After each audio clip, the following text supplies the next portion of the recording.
สวัสดีค่ะ Welcome to Morning Thailand of 28th of October 2013. I am Tulip Naksampong. And I'm Wanasan Krahong. And lots of news to cover as it is Monday. So Exactly, because we have to update whatever happens over the weekends, especially on Friday and Saturday. Now, just to the first news first, there has been a talk already. We know that we are waiting eagerly for the ICJ's ruling in terms of the privy here dispute, the area around the privy here itself. And apparently there has been a talk already that came out that our foreign minister, along with the deputy minister, foreign minister is Kun Urupong Towichakthai-kun, along with Kun Nathawut Pothisaro, will be in Cambodia, especially around the Sisakhet area. So they're going to cross the border in order to talk to the Cambodian Prime Minister Hun Manet a little bit about this particular case prior to the ruling itself. Now, of course, like I said, that the actual ruling will take place on the 11th of November. However, they say that as of today, the foreign minister as well as the deputy minister will go to the Cambodia, especially in Poipet area, to talk to Hun Manet, and that will be taking place today.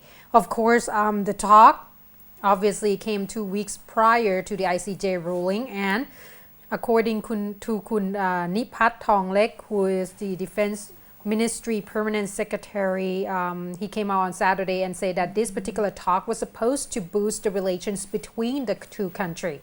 And they say that according to the Deputy Permanent Secretary of the Foreign Ministry, Kun Nathawut, he said that both of them will schedule to hold a joint press conference at the border after the talks itself. Now, they also talk about the relations in terms of the fact that it has came out before that whatever ruling might be, it will not tarnish the relationship between the two countries. So they are separating these two cases altogether.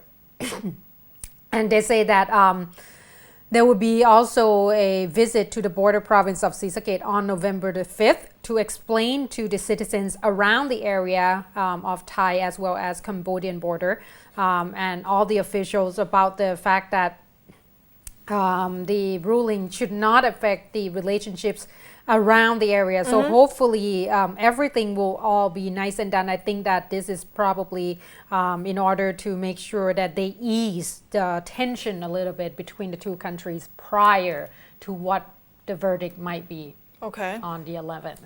So hopefully we'll see a little bit more updates on that particular a lot of case. Anticipation and anxiety on the issues. I believe we're gonna see a lot of things from different sides prior to the 11th. Yes. And it's only a couple weeks to go. No, yeah, exactly. Not that long. Not that long at all. So we're going to have to wait and see at this point. Not much we can say about this, obviously. Now, the next news coming a little closer to Bangkok.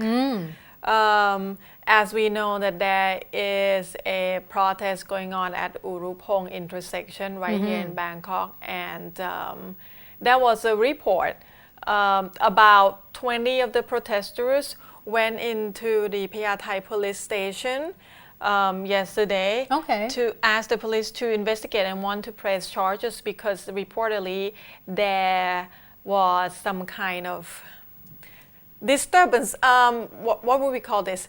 They said that somebody threw or dropped velvet beans into the gathering area. Velvet beans, or locally known as ma mui in Thailand, is known for creating severe skin irritation. It makes skin very itchy. Exactly. And they said lots of people have allergic reaction to this. So it happened at in the middle about 3:30 a.m. on Saturday, but people that got affected went to the hospital first before they able to get some treatment before they able to come out and went to see the police. So the police said the protesters that went to see the police went in with Nitithorn Lamleur, the advisor to this gathering, the network of students and people for reform of Thailand. So the police actually accept petition for only 7 of all the 20 people that went in, and so they're just gonna conduct further investigation on this. Part of the reason because even though this is the area under the Payathai police station, they said that the velvet beans or mamui that dropped from expressway is under different jurisdiction. Oh. Because it's the expressway, so it's under the different department. So nothing much altogether. they can do.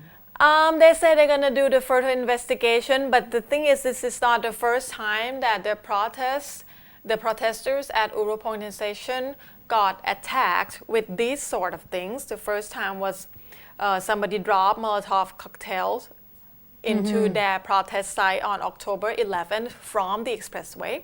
And the second time, this is on the October 16th, somebody dropped velvet beans into their protest site. That's horrible things to do, actually. Yeah, I mean, it shows, obviously, from the people that don't agree with them or don't like what they are doing, but dropping velvet beans is just something like high school kids bullying each other. It's a bit nasty, I would say. Yep, most definitely. And that's one of the things that I think would not help with the situation. True, and it's just going gonna to make instigate. Yes, it's just gonna make people that feel bad for these protesters just come join them even more. That's true. That's true. All right, moving on to another case that took place. Now, this particular case, we talked about Kun Yuranand Pamonmuntri before.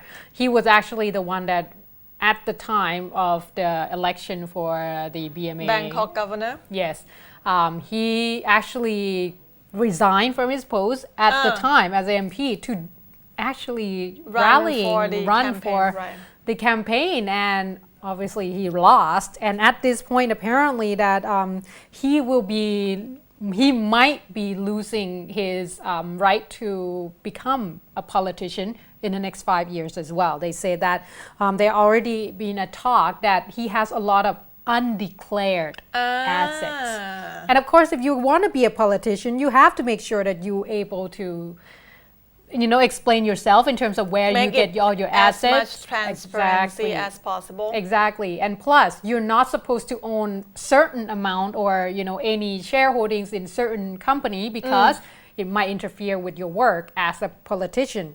But obviously, a lot of people sometimes they do that, and that includes their spouses as well.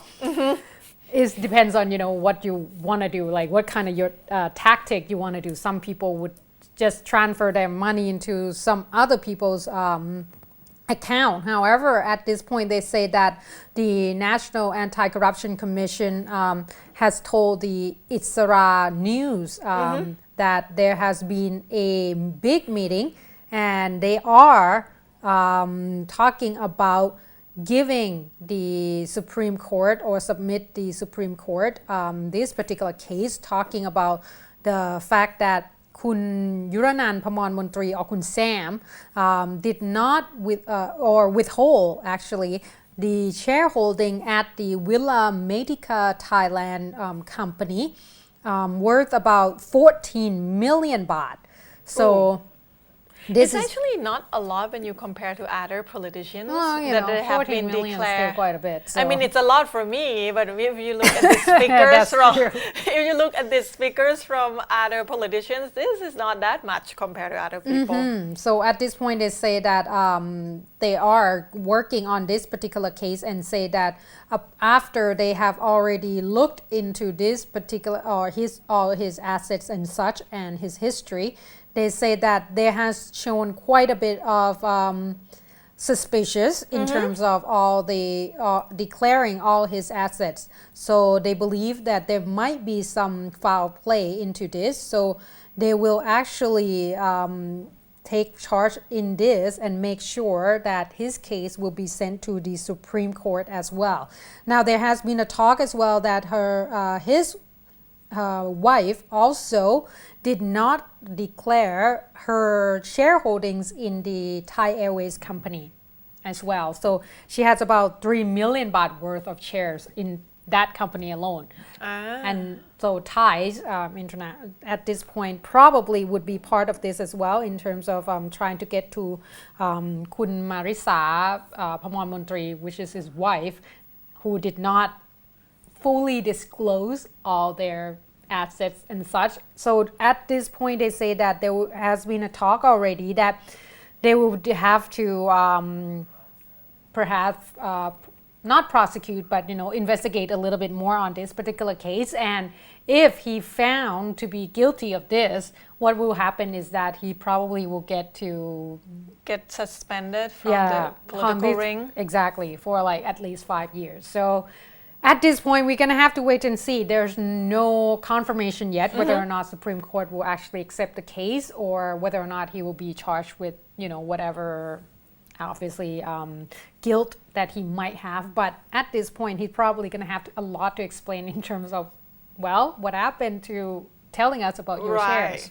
Why he concealed the information. So we're going to take a short break. We'll come back and we have a lot more news for you. I have the news about the accident right here in the city when the trailer, the container, fell over on top of other cars. It was quite scary. It was quite scary when you look at the picture. And of course, I have the updates on the late Supreme Patriarchs and how a lot of people were paying respect to him, especially yesterday. So please stay tuned.